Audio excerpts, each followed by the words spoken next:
কবিতাৰ শিৰোনাম গছবোৰে মানুহক ভয় নকৰিব কিয়।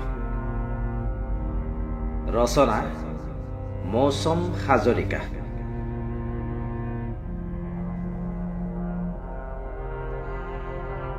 নদীৰ পাৰত থকা ককাৰ দিনৰ গছবোৰে আগতে বতাহৰ সৈতে কথা পাতিছিল, চৰাইৰ মাত শুনিছিল, বৰষুণত তিতিছিল, ৰ'দত দেহা জোৰ পেলোৱা ছাঁ দিছিল। এতিয়া সেইবোৰ গছ বিধ্বস্ত আৰু নিৰ্জীৱ।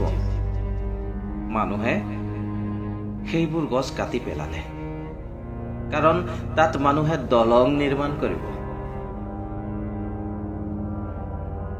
দলংখন কিয় লাগে? প্ৰকৃতিৰ ওচৰলৈ যাবলৈ নে প্ৰকৃতিৰ পৰা আঁতৰি যাবলৈ? হাবিখনত থকা উপোন্নত গছবোৰে আকাশ চুবলৈ সপোন দেখিছিল।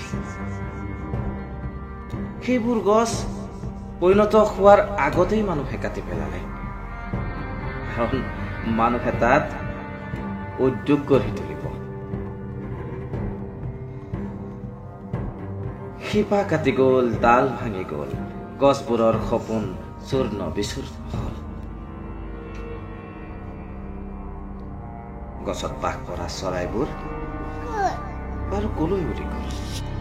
শিপা কাটি গ'ল, ডাল ভাঙি গ'ল, গছবোৰৰ সপোন চূৰ্ণ বিচূৰ্ণ হ'ল। গছত বাস কৰা চৰাইবোৰ বাৰু কলৈ উৰি গ'ল?